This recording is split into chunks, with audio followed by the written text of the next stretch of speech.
existe uma possibilidade de existirem vários universos ou mundos paralelos onde existe uma versão minha ou tua que tomou outros caminhos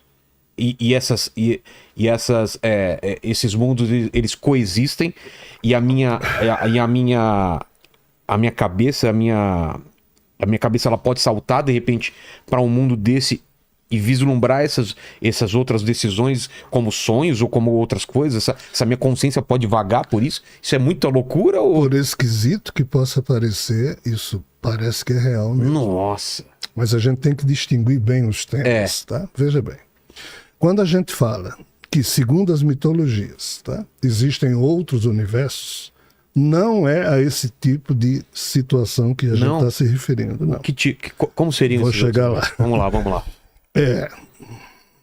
No Rig Veda, que é um dos principais, talvez o livro mais antigo da humanidade, escrito por Vyasa e mais um dos seus discípulos, tem uma hora em que Brahma recebe uma visita de Shiva e Shiva diz: Brahma, você não tem vergonha? Mas só para colocar, Shiva e Brahma, quem são esses personagens? Seriam 3 deuses da Trimurti hindu, assim descritos na mitologia ariana, que mais tarde os Dravidianos, que eram os habitantes naturais da Índia, transformaram em mitologia hinduísta. Brahma, Shiva Vishnu e Shiva. Todas as mitologias antigas têm uma trindade, as mesmo? mais importantes. A católica criou uma Santíssima Trindade só para exatamente... Então o número 3 é uma coisa bem poderosa. Isso, mas voltando para o tema. Então, quando isso foi gerado, o quê? Essa criação problemática, vários seres mergulharam do paraíso aqui, e Brahma, Vishnu e Shiva seriam exemplos disso. Um caiu, os outros 2 mergulharam para ajudar. Cair seria tornar-se humano? Não. Só cair. Não existia humanidade. Não existe esse... Essa história tem 13,8 bilhões de anos. A humanidade só surgiu há 50 mil anos. Muito antes de qualquer coisa acontecer. Tá? Então, assim, essas figuras respondem pela história de um universo problemático. Mas antes dessa criação, já tem diversos universos, segundo essa fofoca, que funcionam maravilhosamente bem. Isso aqui é um tipo de multiverso. Só que a ciência humana criou novas interpretações, e eu vou chegar onde você colocou. Nós temos a teoria das cordas, supercordas, teoria M, blá, blá, blá. E a matemática dessas teorias... Você chega a 12...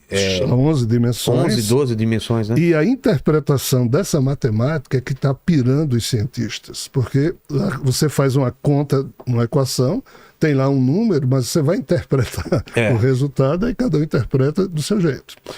Há cientistas que dizem que há uma bifurcação que acontece a cada novo instante, e a cada novo instante aqui surge um novo universo e a gente entra com eus, ou cópias dos nossos eus, aqui dentro. Mas assim, esse tipo de interpretação, que tem livros a respeito disso, particularmente as fofocas que os amigos espirituais fazem comigo, dizem que isso aqui é meio furado, porque é de uma inutilidade total a existência de bilhões de Rogérios Vilelas. Não precisa.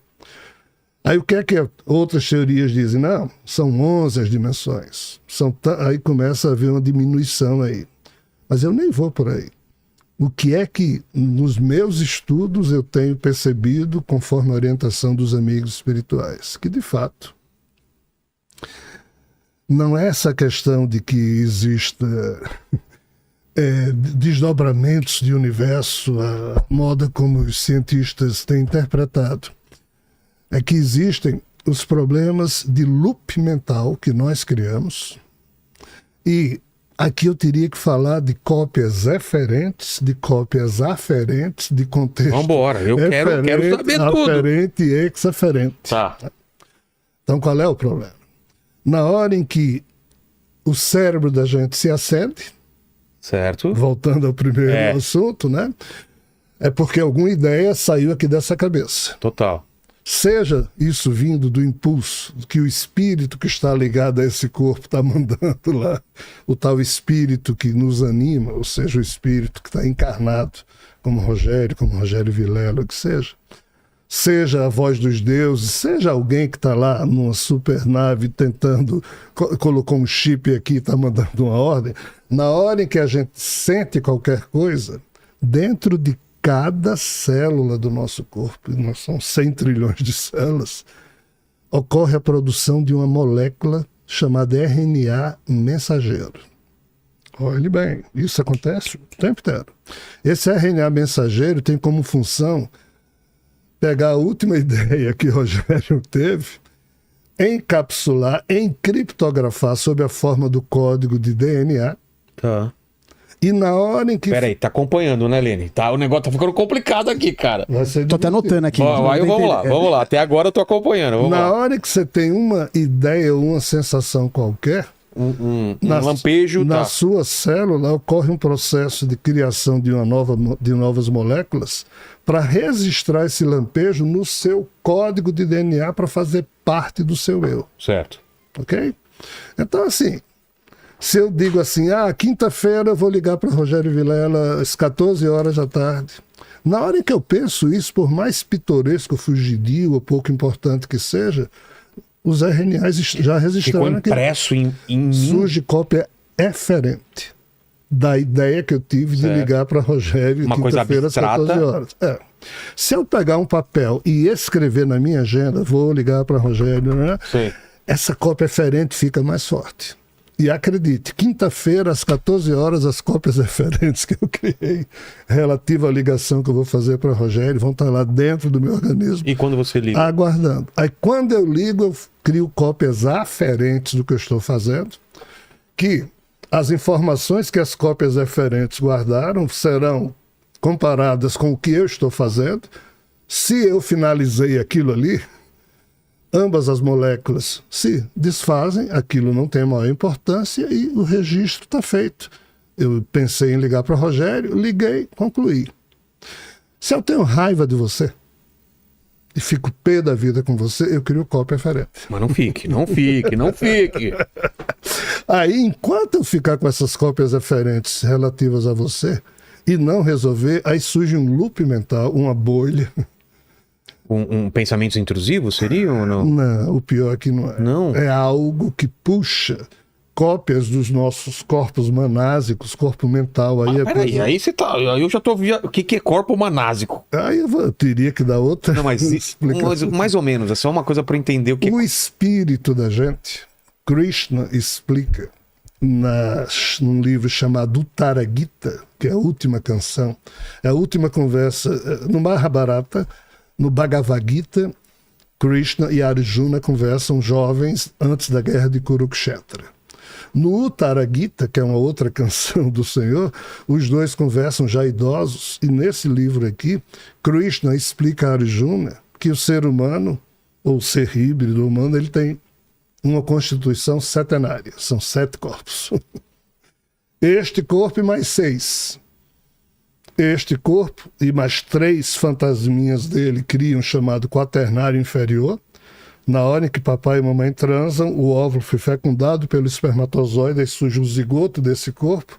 Nessa hora surgem os 3 fantasminhas do quaternário inferior, onde os arquivos, as tais cópias mentais que eu acabei de falar, do corpo duplo etéreo, do corpo emocional e do corpo mental inferior do ser humano são criados. Isso é o quaternário inferior. Aí você diz, isso é o espírito da gente? Não, o espírito é algo que Krishna chama de tríade imortal, composta pelos corpos átmico, manásico e búdico, que nessa hora em que o zigoto surge é imantado ao quaternário inferior. Tá. Aí fica criada uma constituição setenária do ser. Então, esses loops mentais, na hora que eu tenho raiva de você, no meu corpo emocional inferior, eu produzo um acúmulo de arquivos de cópias eferentes tão grandes da raiva que eu crio um loop mental onde a raiva é o tema. Aí lá vai a cópia de mim mesmo ficar pendente de resolver os problemas das cópias eferentes. E eu ainda levo a sua mensagem, a cópia sua lá para dentro, e ficamos eu e você num outro nível de consciência, e você, enquanto Rogério aqui, nem sabe disso, e eu, como Rogério, fiz isso inconsciente. Eu não sei, mas eu sofro efeito disso? Não, tá. Eu é que sofro, porque fui eu que criei. Entendi. Mas se você ficar com raiva de mim, aí... Claro. Aí vamos os dois lá para dentro. É aquilo que o pessoal fala, né, de que você tá tomando veneno esperando que outra pessoa morra, né? Divaldo Franco e Joana de Ângeles dizem com muita propriedade: o mal que me faz mal não é aquele mal que alguém possa me fazer, mas sim o que eu possa desejar a alguém, porque isso me faz uma pessoa má. Perfeito. Sou eu que estou vibrando. Perfeito. Então, o loop mental de problemas mal resolvidos, que são criados a cada instante da vida, esses compõem um universo paralelo de realidades simultâneas, e sim, nós estamos emitidos lá dentro. Só que quando a gente está aqui acordado, o foco da nossa consciência está aqui. Mas na hora em que esse corpo dorme, aí parte dos sonhos que nós temos correspondem ao fato de que o espírito que lhe anima leva esse seu eu aí, que está dormindo, mas ele leva as sensações e a consciência de Rogério Vilela para dentro dos loops mentais que você, porventura, tenha criado. Então, todos nós, quando sonhamos, tem dois aspectos no sonho. O sonho ele é produzido por você e você é o protagonista dele. Certo. Você se sente existindo. Eu não lembro disso. Todo sonho, a gente está nele? Parte não, né? dos sonhos, é isso que eu estou dizendo. Tá. Uma parte dos sonhos, ou 99% dos sonhos, a gente está nele. Eu acho que não tenha dúvida. Tem outra parte dos sonhos que são o nosso espírito vivencia na espiritualidade e isso é transferido para o nosso eu e a gente sonha também com isso. E tem uma parte muito modesta aqui que eu teria que explicar questões transcendentais, eu não vou, senão a gente vai desfocar aqui, tá certo? Então, voltando. O mundo paralelo de loops mentais que existe faz com que realidades paralelas simultâneas à nossa vida existam e ficam pendentes de resolução.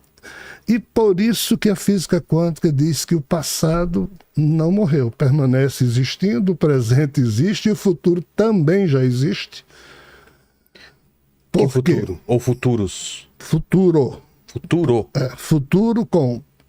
O futuro já estaria existindo porque ele depende dessas pendências do passado que só podem ser resolvidas lá na frente. Então... Essa parte não sei se eu entendi. É complicado. O futuro... Ele já existe porque depende de pendência do passado? Como assim? Vamos falar de futuro. Vamos dar um exemplo. Eu tô pensando em ter um filho esse ano, por exemplo, ou ano que vem. Esse futuro já tá decidido se eu vou ter esse filho ou não, porque eu tô na dúvida. Mas depende do que esse futuro? Então eu não tenho essa decisão? Como que funciona isso? Tem, sim. Tenho? Tem. E essas pendências do passado, o que são, então? Se agregam à sua decisão, mas assim... Primeiro é importante a gente fazer aqui uma vírgula, tá? Desde que a gente começou esse programa, nós estamos falando sobre assuntos muito profundos. Claro, claro. Em que o carimbo do que é verdadeiro ou não é, do que é correto ou não é, do que está certo ou não, eu não tenho autoridade moral para fazer esses carimbos. Então, tudo que eu estou falando aqui... São estudos e experiências. Exatamente, de reflexão, claro. Certo? É importante falar que os nossos irmãos e irmãs que nos veem, nos assistem, tenham a prudência de não tomar nada disso aqui como sendo verdade, certeza, porque cada um é que tem que ver por si mesmo o que é verdade e o que não é. Perfeito. Então, assim, vamos lá. Existe algo na mitologia nórdica que diz que um ser chamado Orlog, lá atrás, bilhões de anos atrás, dentro dessa criação indevida, criou algo chamado Wyrd, W-Y-R-D, que seria uma teia quântica. Essa teia quântica apenas tem um conjunto de protocolos para organizar as informações produzidas dentro de uma matrix, e essa organização de protocolos tem como base só um pressuposto. O que sai de um ser volta para ele. Isso não é uma questão de justiça, nem uma questão de pedagogia. É uma mera questão de organização de informações. O que sai de um ser volta para ele. Com o tempo, Orlog criou 3 nornes, ou nornas, para administrar esse jogo aqui da Wyrd. Eu estou contando a mitologia nórdica para poder responder a sua pergunta. As 3 nornes que surgiram, Wyrd, Vivendri e Skuld, seriam espécies de computadores quânticos para processar o que já aconteceu Então essa Word seria um Norne, uma Norne criada para que na sua mente tudo que aconteceu com aqueles códigos fique registrado. A Vivendry, o Vivendry é o que acontece no momento.